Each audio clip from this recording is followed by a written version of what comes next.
Occasionally I'll have a client who comes to me and informs me that they went to use their bank to write a check or something like that, and all their funds have been frozen. They maybe had an old debt out there that they didn't take care of, and there was a judgment. That's one of the things a judgment creditor can do in Texas, is go after their bank accounts. They usually don't do it unless there's a significant amount of money in there, several $1,000s. They're pretty clever about figuring out when you've got money, and they'll freeze your account. And it's a difficult problem because that money is not available to you. In a lot of successful cases where we've been able to file a bankruptcy, get that account unfrozen. It is not 100% certain that when we file a bankruptcy we'll be able to do that. It may cost more money than is in the account to do it, so it doesn't always work out, but a lot of times it does, and we're able to unfreeze the account and get you access to your money again.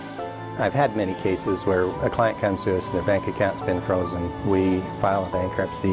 Once we get a case number, we call the attorneys who froze the account, and then they release the funds. It can be more complicated if they drag their feet on that, because then that involves a court proceeding. Sometimes becomes not economically feasible if it's just a couple of $1,000s to spend $4,000 or $5,000 to get a couple of thousand back. But most of the time the other attorney recognizes that we have the right to the funds and they'll release them.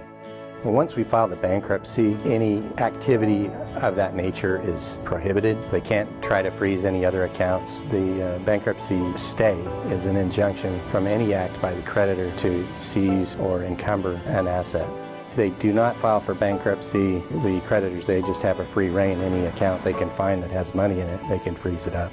There are some situations where our clients' wages have been garnished because they're paid out of a different state, and Texas law doesn't prohibit that from happening if they're not paid out of the state of Texas. So once their wages are being garnished, the filing of the bankruptcy blocks that, and they're able to get their paycheck again. Now, there are some wage garnishments. If it's for child support by the Attorney General, that's going to continue. Typically, even a child support situation or a student loan situation that's not dischargeable, once you file the bankruptcy, the garnishment stops, subject to our ability to resolve it, like in a Chapter 13 bankruptcy.